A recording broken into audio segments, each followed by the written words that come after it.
불교의 표제가 무엇이죠? 올해 우리의 표제. 한번 따라합시다. 일어나라. 빛을 발하라.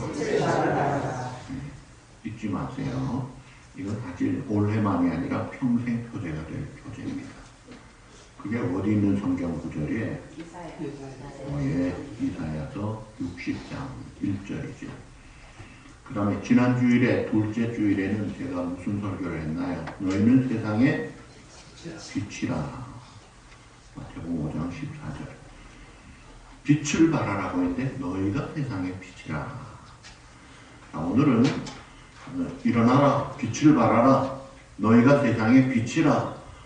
어떻게 하는 것이 세상의 빛을 발하는 것인가? 그 주제이기 때문에 오늘 설교 제목이 뭐예요? 선한 사마리아인을 공부하자 합니다.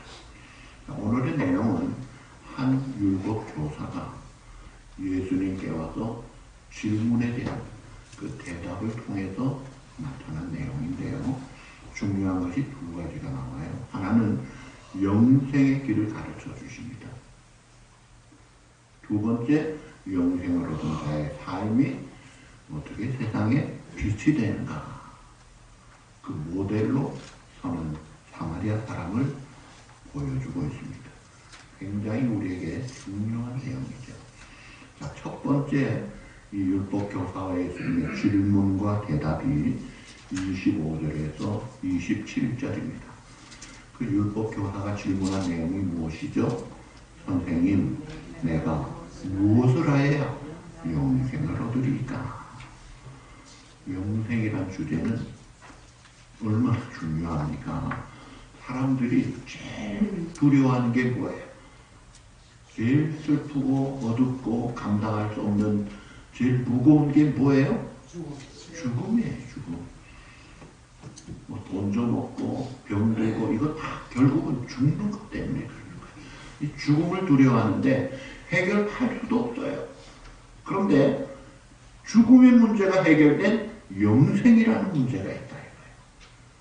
이보다 더 중요하고 이보다 더 우선적인 게 어디 필요하겠어요. 그래서 믿음이 좋은 프랑스의 사상가 파스칼은 이런 말을 했어요. 인간은 영생을 갈망하는 존재다. 하나님이 우리를 영원한 생명을 갖도록 창조하신 본래 우리가 영생할 존재였어요. 그런 우리가 죄를 지음으로 영생을 잃어버렸어요. 에덴 동산에 쫓겨나면서 죽음이 온 거예요. 진노와 저주 속에 빠져버린 겁니다. 육체적인 죽음으로 끝나지 않고 영원한 형벌로 빠지는. 그래서 인간 존재가 짐승과 다른 점이 뭐예요? 짐승은 영생을 갈망하지 않습니다. 필요도 못 느껴요. 그런데 인간은 영적인 존재이기 때문에 예수 안 믿는 사람도 그걸 갈망합니다. 그래서 종교 생활을 찾아가는 거예요.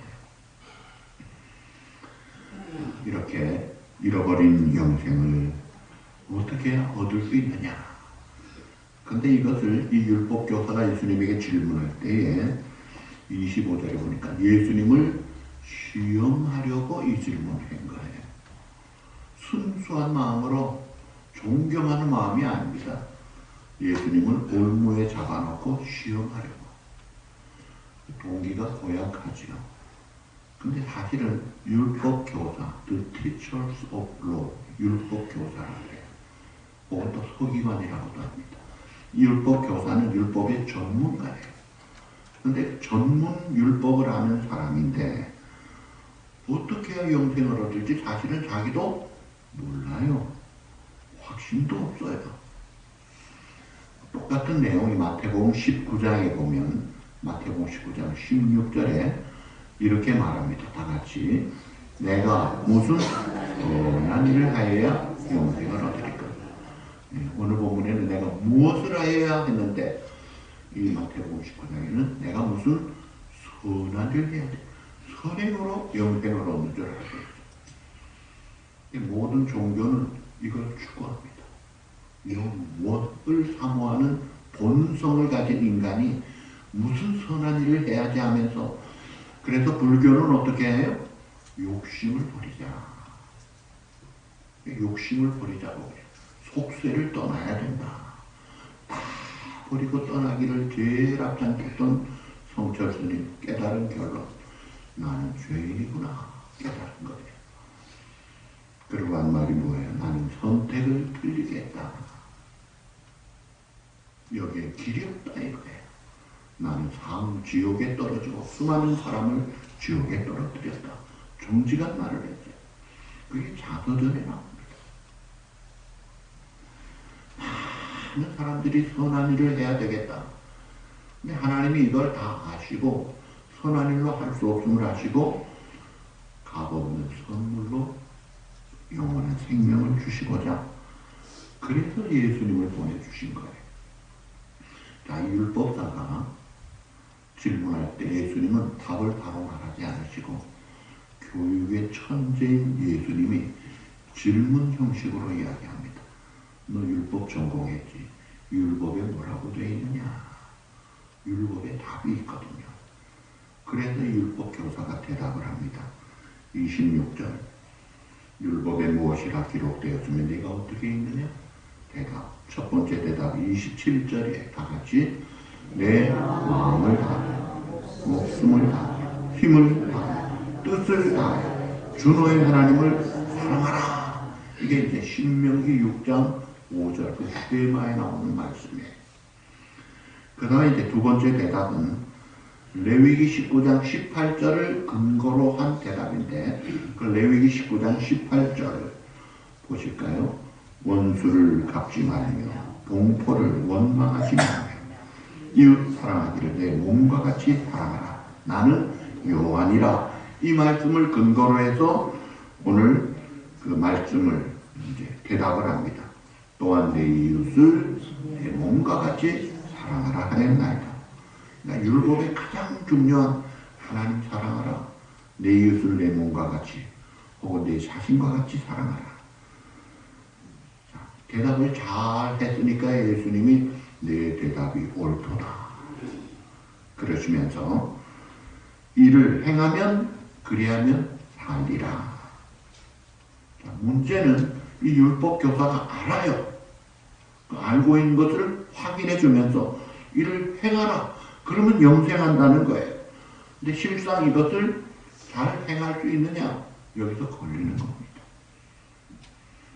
율법 교사들이 율법을 연구하면서 613가지, 금령 365, 또 명령 248, 613가지 플러스 알파로 뭘 어떻게 하러 이렇게 많은 걸 사족을 붙어가지고 해놓고 사실은 자기들도 못 지키는 거예요.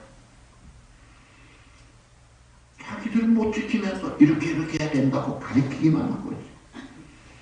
여러분 사람이 예를 들어서 내 이웃을 어떻게 사랑하라? 여러분 뭐 어떻게 사랑해야 돼? 배가 고프면 어떻게 해요? 먹을 거 찾죠. 먹죠. 아프면 어떻게 해요? 병원 가거나 의사를 만나거나 약을 먹죠. 피곤하고 지치면 어떻게 해요? 쉬거나 잠을 자죠. 얼마나 우리 몸을 위합니까? 근데 여러분 가족도 여러분 몸같이 위하나요? 좀 떨어져요. 근데 가족한테 그렇게 잘 못해요. 심지어 모르는 다른 사람에게 어떻게 그렇게 합니까? 그런데 율법은요 1.1획도 변함이 없고 요구하기 때문에 100가지를 잘해도 한 가지 잘못하면 영락없이 죄인입니다. 끝장나는 거예요. 그래서 율법은 우리에게 하나님의 축복과 상급을 보장하고 풍성한 삶을 보장하는 하나님의 철옹성 같은 귀한 율법이에요. 그러나 그것을 지킬 자는 없습니다. 율법으로는 의롭다는 육체가 아무도 없다고 성경은 우리에게 증거하죠. 그걸 우리도 알아요. 이기적인 내가 이거 지킬 수가 없어. 그래서 율법을 통해서 우리가 하나님 앞에 하나님 열심히 살지는 하지만 다 지킬 수 없기 때문에 손 들고 앞에 가 십자가를 붙드는 의가 없는 자라도 도와주시마라고 생명생에 나가 주님 나는 아닙니다. 주님 앞에 그렇게 나가는 거예요. 우리 인간은요 찬송 중에도 보면 우리는 주님을 그 다음 뭐예요? 늘 배반하나 내 주 예수 여전히 날 부르다. 하나님 관계가 어떤지 아세요? 인간 본성은요 여전히 하나님을 떠나요. 왜냐하면 하나님은 빛을 좋아하시는데 우리는 어두움을 좋아해요. 구린내를 좋아해요. 우스워한 구린내라고 생각하고 살아. 자꾸 멀어지는 거예요. 근데 우리 주님은 계속 우리를 찾아오십니다. 사인을 주십니다. 때로는 벌도 주십니다. 돌아오라. 어떤 훌륭한 평생 의사로 사신 분이 교회도 잘 다니는 분인데 돌아가시기 전에 아들한테 이런 고백을 합니다. 아들아, 내 마음을 고백한 찬송을 좀 불러다오. 뭐예요? 했더니 그 찬송이 뭔지 아세요? 주의 주대문 밖에 기다렸었으나 단단히 잠가두니 못 들어오시네. 그게 자기 마음이었다. 닫아놓고 있으니까 주님을 영접하지 않은 거예요. 마지막 죽기 전에 영접하고 내가 이런 삶을 살아. 나 주를 믿노라고 그 이름 부르지만 실상은 문 밖에 세워두니 참 나의 수치라. 내 죄를 회개하고 곧 문을 엽니다. 이제는 들어오셔서 좌정하시고 떠나지 마시고 함께 계십시오. 눈물로 유언을 담긴 찬송이에요. 이게 인간 본성이에요. 공부한 사람이나 안 한 사람이나 교회 다니는 사람이나 안 다니는 사람이나 그 마음문이 열리지 않으면요 주님이 그 안에 계시지 않으면 영생이 없습니다. 그래서 성경은 말합니다. 영생을 얻으려면 본성 가지고는 안 된다. 그래서 어떻게 해야 돼요? 새로 태어나야 된다. 본 어게인 거듭나야 된다는 거예요. 내 본성 가지고 태어났죠. 우리 부모님의 사랑받고 태어난 애들 미안하지만 죄 책임과 죄성을 가진 영락없이 죽음에 들어가는 명이에요. 그런데 어느 날 하나님이 우리에게 믿음을 주시고 회개하고 믿고 주님을 영접함으로 칭의 양자 하나님의 자녀로 새 사람으로 태어나는 것입니다. 그 새 사람으로 태어난 그 새 사람이 은혜를 힘입고 감사함으로 기쁨으로 사랑하고 살 수 있는 거예요. 우리의 옛 기질, 거듭나지 않은 기질 가지고는요 노력으로 되지 않아요. 사도 바울은 로마서 7장 19절에 이런 말씀을 합니다. 내가 원하는 바 선은 행하지 않고 도리어 원하지 아니하는 바 악을 행하는도다. 또 로마 7장 24절 오라 나는 뭐라고 했어요? 곤곤 사람이었다. 이 사망의 몸에서 누가 나를 건져내랴. 나는 아무것도 할 수 없는 자이다. 그런데 하나님이 나를 택하셔서 은혜로 구원받아 하나님의 자녀가 되게 해주셨다. 그게 영생한 사람이에요. 그런데 율법교사, 율법 지식만 많이 가지고 있으니까 자기는 신앙이 좋은 거로 미래가 되는 거로 보장된 사람같이 착각을 하고 있습니다. 율법은 우리의 삶에 내가 얼마나 큰 죄인인가를 깨닫게 해주시는 거예요. 그래서 이를 행하라. 그리하면 살리라. 근데 행할 능력이 없어요. 그럼 주님 어떻게 해야 됩니까? 나는 행할 자격도 없고 능력이 없으면 얼마나 좋겠어. 그리고 끝이에요. 지식으로 끝이에요. 하나님의 긍휼하심에 호소를 해야 해요. 내가 누군데, 나도 자존심이 있는데, 내가 뭐 과거가 어떤데, 왕년에 뭐 했는데 아무 필요 없다니까요. 성경은 한마디로 모든 사람이 죄를 범하였으며 하나님의 영광에 이를 수가 없다. 의인은 없나니 얼만큼? 하나도 없다. 똑같은 일이에요. 모든 사람은 영원합니까? 다 죽어요. 그 죽는다는 게 죄인이라는 것을 증명하는 것입니다. 예수님 이후로 지금까지 안 죽고 살아있는 사람이 있다 없다? 누구예요? 누구죠? 예수님 이후로 지금까지 안 죽고 살아있는 사람 누구예요? 우리다. 우리는 아직 안 죽고 1000년 전의 사람, 지금 살아있는 사람이 있다 없다? 어휴, 그 사람 왕이었는데, 학박사인데, 신통한 실력이 있었는데 다 죽어요. 왜 그래요? 죄의 삭은 사망이라. 하나님의 공의의 법대로 죽는 겁니다. 다 죽게 됐기 때문에 독생자를 보내주시고 우리의 죄값을 치르시고 그를 믿는 자 죄 용서함 받아서 죄에서 죽음에서 저주에서 자유함을 얻는 것입니다. 할렐루야. 이게 구원받은 자의 기쁨이에요. 그 기쁨으로 교회 생활하고 신앙생활하는 겁니다. 자, 두 번째 질문. 예수님이 28절에 내 대답이 옳도다. 이를 행하라. 그러면 살리라. 행하면 산다 그러셨어요. 그런데 자기가 지키기도 싫고 지킬 수도 없는 걸 알고 화제를 돌립니다. 그런 중에서도 오히려 자기를 옳게 보이려고 자존심은 있어가지고 그러면 내 이웃이 누구니까? 내 이웃이 누군가요? 그럴 때 이제 이 선한 사마리아 사람 비유를 말씀합니다. 어떤 사람이 예루살렘에서 여리고로 내려가는데 예루살렘이 중심이라서 내려간다는 표현도 있지만 고저 높낮이 차이도 예루살렘은 해발 762m입니다. 여리고는 해발 250m, 그러니까 510m 차이가 나는 길. 어차피 내려가는 길이에요.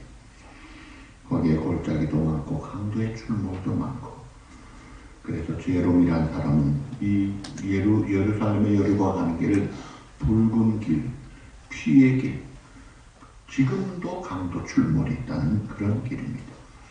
그런 길을 가다가 강도 만난 이 사람 물건만 빼앗긴 것이 아니라 옷도 벗겨줍니다. 그리고 실컷 두드려 맞아서 어느 정도 됐어요? 거의 죽었어요. 거반 죽어. 그런 가운데 팽개쳐져 있습니다. 그런데 마침 누가 지나가요? 제사장이 지나갑니다. 제사장이 예루살렘에서 이를 보고 그 여리고의 제사장들과 레위 사람들의 집터가 많이 발견되고 그 집으로 가는 길 같아요. 그런데 피투성이 된 채 강도 만난 사람을 보았어요. 자, 보았을 때 두 가지 성경 말씀이 이제 생각이 났을 수 있어요. 하나는 네 이웃을 내 몸과 같이 사랑하라. 레위기 19장 18절. 그런가 하면 또 죽은 자로 인하여 스스로 더럽히지 말려니와. 레위기 21장 1절 말씀. 몸과 같이 사랑하면 당장 구해줘야 되는데 또 하나는 죽은 자 접촉하면 너 더럽혀져. 내 증거 수행 못해. 정결의식 행해야 돼. 희생제물 드려야 돼. 두 가지 갈등 속에 있다가 그냥 넘어가지 뭐. 피해가 보이다. 한 생명을 구하는 것보다 더 중요한 일이 뭐겠어요? 바로 만일 오늘 교회 오시다가 누가 사고를 당해서 내가 도와주지 않으면 죽을 위험에 있다면 어떻게 해야 돼요? 교회 오는 거 부탁하고 그를 살려야 되죠. 그보다 또 중요한 일이 어디 있습니까? 네? 박장한 집사님 오늘 기도 맡으셨잖아요. 기도 맡으신 분이라도 오는 길에 내가 아니면 누가 죽는다 그러면 그 사람 살리는 일이 먼저입니다. 생명 구하는 것보다 더 긴급한 일이 어디.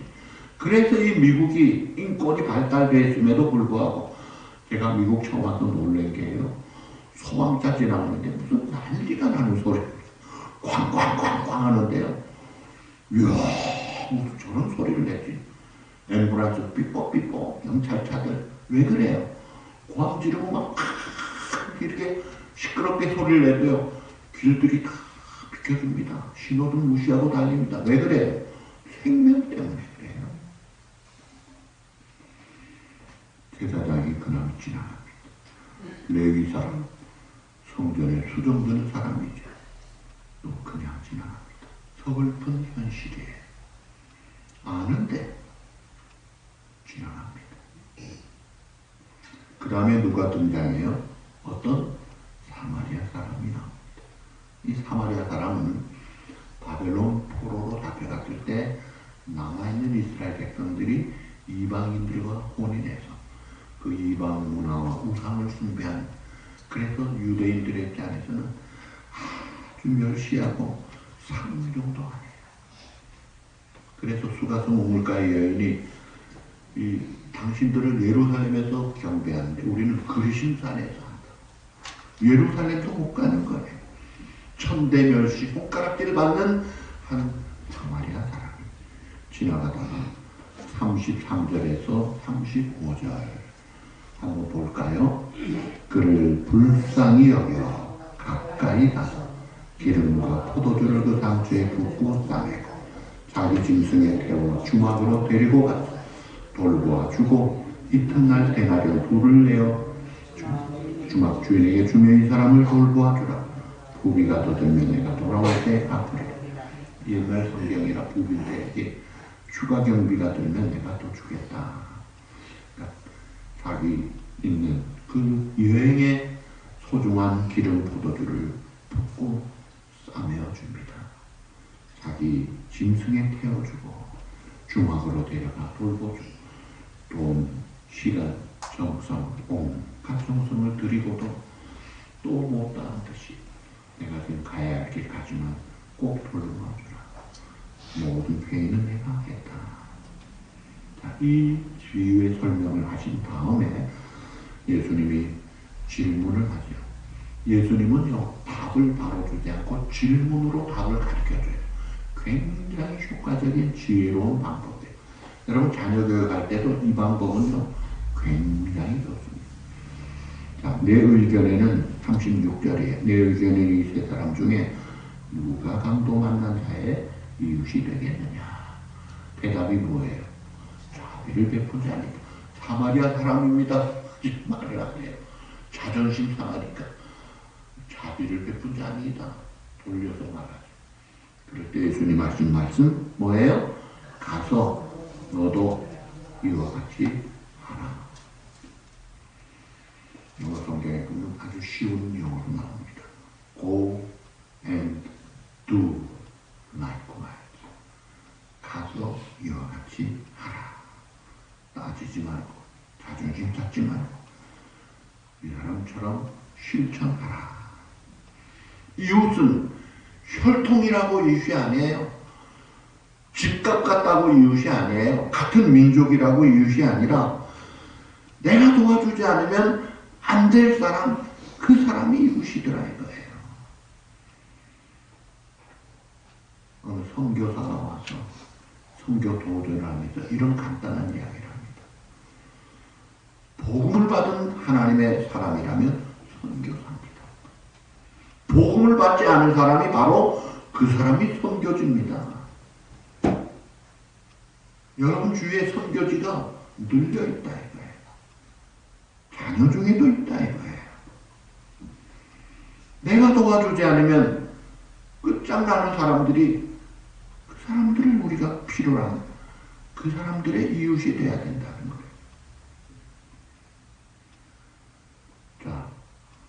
지난주에도 같은 요절이고 오늘도 같은 요절입니다. 마태복음 5장 16절입니다. 우리 다 같이 보시죠. 이같이 너희 빛이 사람 앞에 비치게 하여 그들로 너희 착한 행실을 보고 하늘에 계신 너희 아버지께 영광을 돌리게 하라. 아멘. 자, 우리가 빛을 받았어요. 구원받아 하나님의 자녀로 영생의 은혜와 영광의 빛을 받은 하나님의 자녀라면 일어나라. 빛을 발하라. 그 빛이 뭐냐니까 너희 착한 행실을 보여주라는 거예요. 착한 행실, 선행을 보여주라는 거예요. 빛을 구체적으로 네 가지로 간단하게 말씀드립니다.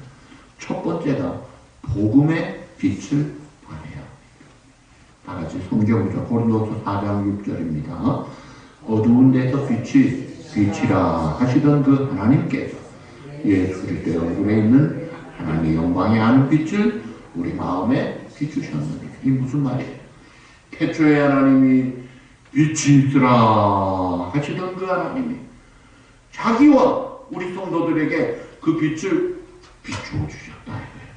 밤에 도상으로 가던 그가 나름대로는 가말리엘 문화 율법을 잘하는 바리새인 히브리인 중에 히브리인 로마 시민권자 가진 특심을 가진 열심히 있는 사람이었지만 보니까 새카만 삶을 살더라 이거예요. 그러다 하나님이 빛을 비춰 주신 거예요. 그래서 생명을 얻고 길을 알고 인생이 하나님께로부터 와서 예수 믿고 구원받아 영생의 길을 가야 되구나 깨닫고 나니까 이 복음을 빛을 비추자 이거예요. 이 복음의 빛이 비추어질 때 역사가 일어납니다.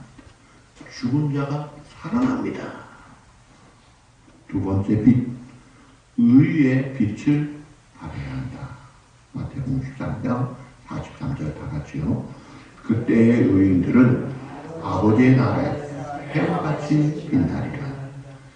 우리 의인된 하나님의 자녀의 삶이 빛을 발하는 거예요. 우리 교회 이름이 뭐예요? 온누리예요. 온 누리. 온 세상에 빛을 비추자 이거예요. 우리가 복음의 빛이 있으니까 이걸 비춰야 돼. 선교적인 교회, 복음의 빛을 발하는 교회, 진리의 등대 역할을 해줘야 돼. 이 등대 역할을 잘하면 길들을 인도합니다. 근데 등대 불이 꺼지면 어떻게 되는지 아세요? 그런 암초가 없어요. 다 부딪혀 다 깨지는 거예요. 등대 불을 밝혀야 되는 거예요. 빛을 발합니다. 근데 의의 빛을 우리의 삶으로도 빛을 발해야 돼. 에스겔 14장 14절에 보면 구약의 의인 세 사람을 예를 들었어요. 누구예요? 노아는 당대의 의인이요 다니엘도 의인이요 욥도 의인이라. 그 빛이 수천 년 동안 영향을 주고 있는 거예요. 오늘 우리가 이 의롭다함을 받은 우리가 이 의의 빛을 발해요. 어떤 복음의 빛 거기다가 우리의 향내라는 빛을 발하고 그 다음에 또 에베소 5장 9절 세 번째 선한 빛을 발해야 합니다. 에베소 5장 9절 다 같이요. 빛의 열매는 모든 착함과 이로움과 진실함에 있느니라. 착한 행실, 남을 괴롭게 하는 것이 아니라 남에게 덕을 세우고 유익을 주고. 그래서 우리 교회가 교회 공동체에서 선한 빛을 발하는 사람은요, 교회가 언제나 하나 되게 합니다. 하나 되게 하고 화평하게 하고 성도들에게 덕과 유익을 주고 그 사람이 선한 빛을 발하는 거예요. 뭐 하는 것 같은데 자기 주장하고 뭔가 분열되고 그 사람은요 반대로 하는 겁니다. 선한 빛을 발해야 돼요. 이 선한 사마리아 사람 보세요. 멸시천대 손가락질 받는 입장이지만 보고 그 다음에 불쌍히 여겨. 이 불쌍히 여긴다는 말이 영어로 compassion mind를 갖다. 우리 구호단체 중에 우리 돕는 compassion이라는 그 좋은 단체, 컴패션 마인드. 목자 없는 양을 볼 때, 길 잃은 자를 볼 때, 이 컴패션 마인드를 가지면 애착을 가지는. 여러분, 자식이 아프면 다른 건강한 자식보다 더 애착을 가지잖아요. 그 마음에, 아, 저러면 안 되지. 얼마나 아플까. 같은 마음을 가지는 거예요. 그런 컴패션 마인드를 좀 가지고 살자 이거예요. 없을 때 고생하면서 하나님이 좀 주셔가지고 있으면 없는 사람 마음을 알 텐데, 아파봤으면 아픈 사람 마음을 알 텐데 언제 그랬냐는 듯이 깨구리 올챙이 기절 있듯이 그냥 자기 위주로만 살면 그 덕이 안 되잖아요. 선한 빛을 발하게. 마지막으로 사랑의 빛을 발해야 합니다. 기독교는 은혜의 종교, 생명의 종교, 부활의 종교, 영생의 종교인데 또 다른 특징이요. 다른 종교와 유달리 다른 게 사랑의 종교예요. 아니 불교도 자비를 강조하는데 예, 자비 강조하죠. 그러나 공자도 강조하지만 성경이 강조하는 사랑은 질이 다릅니다. 무슨 사랑인지 아세요? 원수까지도 사랑하는 사랑이에요. 어떤 종교도 그건 없어요. 그래서 스님들이나 혹은 유교 사람들이나 다른 차종교 사람들이 성경을 읽다가 그 구절 앞에서 깜짝깜짝 놀랍니다. 어떻게 이럴 수가 있을까? 왜요? 놀랄 수밖에. 왜 그런지 아세요? 인간 본성으로는 절대로 안 되는 게 원수 사랑입니다. 원수가 뭐예요? 생각만 하면 부하가 올라오고, 생각만 하면 소화가 안 되고, 생각만 하면 잠이 깨고, 그런 사람이 원수인데 그 사람을 어떻게 사랑할 수 있어요? 인간적으로 확실하게 불가능합니다. 근데 예수님은 뭐라고 그래요? 마태복음 5장 44절. 나는 너희에게 이르노니 너희 원수를 사랑하며 너희를 박해하는 자를 위해 기도하라. 또 우리가 외웠던 로마서 12장 20절 옛날 버전이에요. 원수가 줄이거든 먹이고 목마르거든 마시고 그리하면 그 머리에 숯불을 놓는 것 같으리라. 어떻게 원수를 사랑해요? 본래 내 본성으로는 불가능하지만 거듭난 새 사랑이 기쁨으로 감사함으로 성령에 충만하게 지배를 받으면 원수를 사랑할 수 있습니다. 믿으시면 아멘. 이럴 땐 다 아멘 하시면 돼요. 여러분 성경에 원수를 사랑한 구약의 사람이 있어요. 여러 사람이 있지만 그 중에 다윗을 보세요. 그 다윗을 죽이려고 했던 사람이 누구였어요? 왕 사울이었어요. 그런데 그 왕 사울을 확실하게 죽일 수 있는 기회가 왔을 때 그대로 하나님의 기름 부은 남자 내가 처단하는 것은 맞지 않다.